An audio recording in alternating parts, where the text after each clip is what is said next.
Hey guys, what is up and welcome back to another video. Today we're talking about Clayface, our favorite muddy pile of monstrous mass.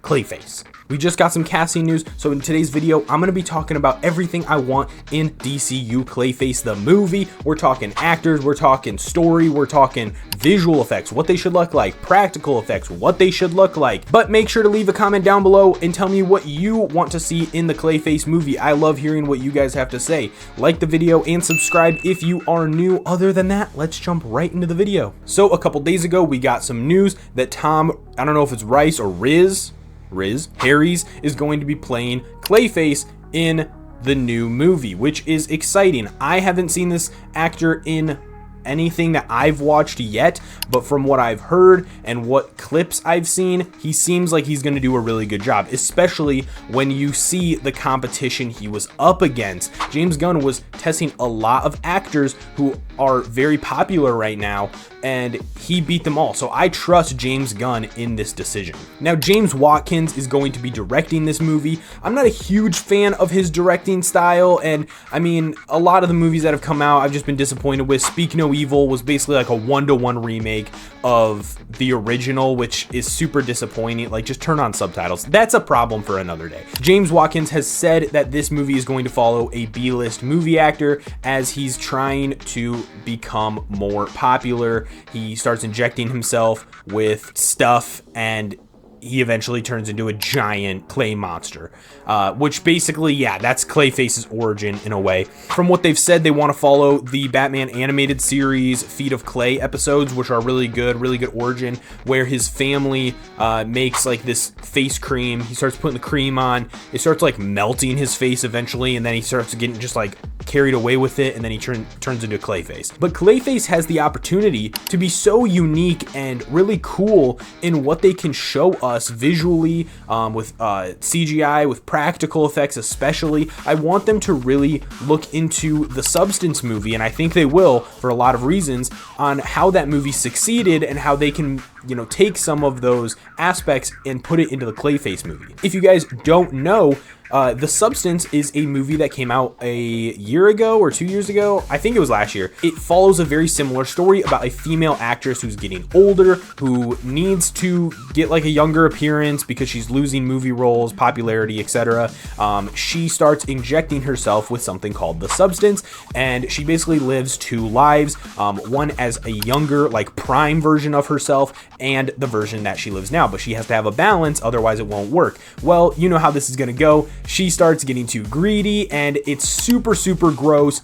A lot of body horror, a lot of ripping her own body apart, a lot of skin goop. By the end of it, it's really gross. She's just like a mass of body parts with like slime and shit. It's so gross, but it's sick as fuck for the people who love horror movies. And I think that the Clayface movie should kind of follow in some of those footsteps. I think we should get a little bit of body horror, probably not nearly as much as we got with The Substance, but it depends if they want this to be rated R or if they want PG-13. It kind of depends. Do we want to lean more into the Joker kind of solo movie where it's like really dark, or do we want to bring it, lighten it up a little bit? I think that they should go full dark mode. They should completely dive into the body horror stuff, because that is so freaking cool. And what we can see with practical effects, technology, not just CGI, but in the practical world, has gotten so good. And there's a reason that movies like Jurassic Park and Jurassic Park 2 still hold up. It's because practical effects helped enhance the visual effects. With a movie like The Joker,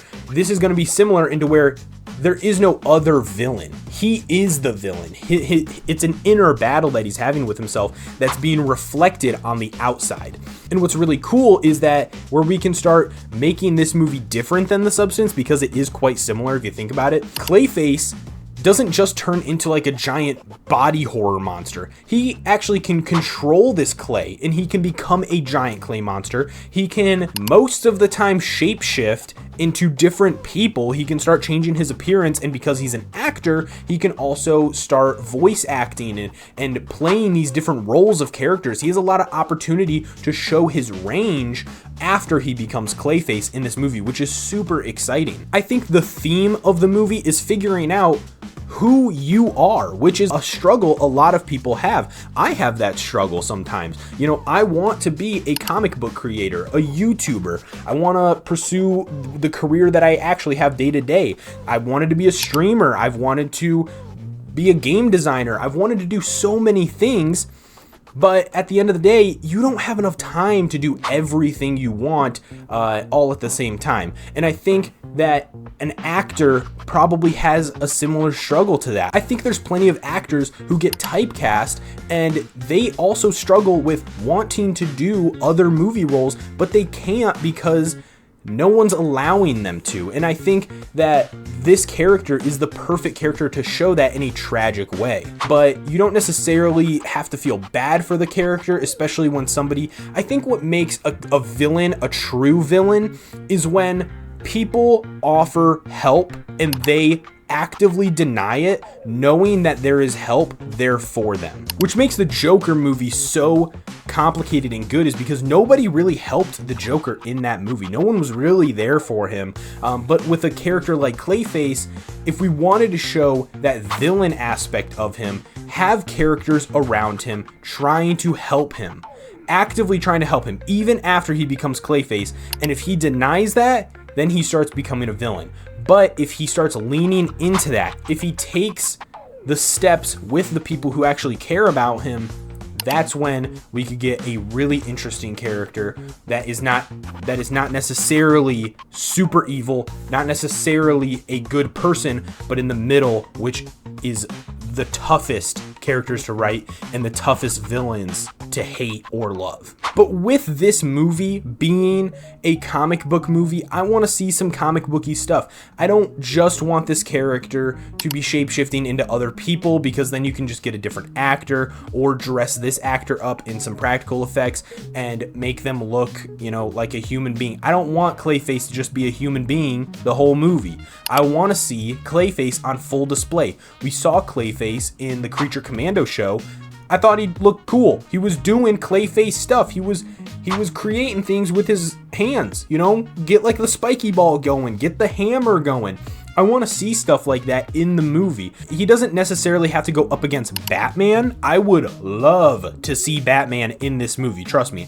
I want to see the Cape Crusader fight Clayface in live action. That shit would go hard.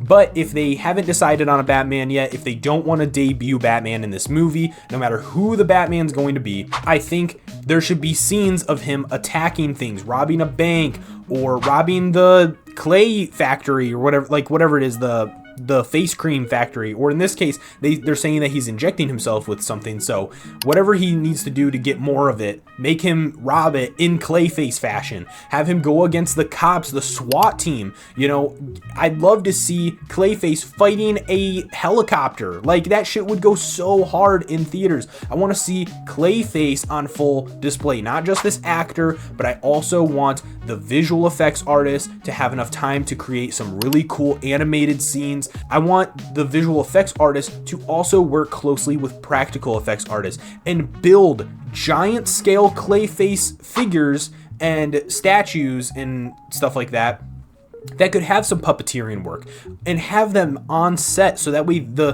visual effects artists know what this character would actually look like, because that's how we get realism in a live action movie. When the practical effects and the visual effects artists work together, that's when you get magic. This movie could introduce us to the new Batman as well, which would be really, really cool, but it really depends on whether or not they want to go with a new Batman or keep Robert Pattinson. I really thought that this was going to be our way to confirm that Robert Pattinson was our DCU Batman, because if you think about it, Robert Pattinson's Batman has a spin-off show, The Penguin. The Penguin, goated show, by the way, go watch it if you haven't. The Penguin has like a girlfriend hookup type situation with a character named Eve Carlo. Clayface's name in some of the adaptations is Basil Carlo, or Basil. I don't know. I would prefer it Basil if it was me. I don't want to be called Basil, like the leaf. But Basil Carlo, they might be related. We don't know. But Eve's character in The Penguin is like an adult entertainer. In a way, she has to act for that job. And so she has to shapeshift herself in a way, especially towards the end of the show, if you guys know what I'm talking about, with his mother. But like, they could have made Eve Clayface too and done like a whole female Clayface thing, because she has to put on a different face every time she's with a new person. That type of situation, they could have done something like that. Or they could make Eve related to Basil and have like this be like a family of actors, and maybe Eve used to be part of this actor family and then had like a fallout. Now she's doing this away from them, you know. And Basil is still pursuing this family dream of becoming like really big actors and all of that. I think that's a way that we could tie it into the Matt Reeves universe. But if they wanted to just keep it separate, make this a DCU project and keep it really depends on whether or not they want to connect this universe. I think they just need to decide already. I feel like just pick one and roll with it. But there are different versions of Clayface. There's Basil Carlo, who I like the most. There's also the Feet of Clay animated series episode, like I was saying. And that features Matt Hagen or Hagen. That is the Clayface for that episode series. So I don't know for sure which version of Clayface they're going to go with, but I want them to follow kind of what I've been saying. I want to see Clayface on full display. I want to see this actor on full display. If they want to do a fight with Batman, I'm so cool with that. I'd be super down with that. If they want to bring a different villain and build this world even more, you know, if they want to bring in a character like Mr. Freeze or Killer Croc or a different villain that can maybe at some point, you know, here's a theory that I'm just thinking off the top of my head. Maybe this character of Clayface, before he becomes Clayface, let's say that the character of Basil is getting desperate and needs some plastic surgery work. Who is there to talk to about plastic surgery in Gotham City? Maybe he accidentally runs into Professor Pig? That would be terrifying. Professor Pig, super scary, but I mean, he does do sort of plastic surgery. He wants to make people perfect. Maybe this is before he becomes Professor Pig, but that would build this universe out more, you know, that we're creating a universe. That's what I think the DCU is really going to focus on in the first few movies, is building these universes, so that way when we jump back in, we have options to pick from for what stories we want to go with. No matter what they do, I trust that they know what they're doing. I trust James Gunn. I think that we're in for a really unique and really cool movie. I'm hoping that there's going to be some gross stuff, some body horror stuff. I want to see some really cool action scenes with Clayface on full display. I really hope that this actor shines in this movie. I have full faith that they chose it. When I'm seeing the list of actors they were up against, I really do think that they chose the best option. But I want to know what you guys want to see in this Clayface movie. What kind of themes, what effects, you know, what moments specifically do you want to see in the Clayface movie? Let me know down below in the comments. Like the video if you guys enjoyed, and if you're new here, check out the channel. I have some more DCU content, like everything I want in the Batman movie. I'm talking about Green Lanterns a little bit. I'll be talking about Wonder Woman soon. So all types of DCU content, Superman. But subscribe if you guys are new. Have fun, be respectful, and I will see you guys next time. Peace.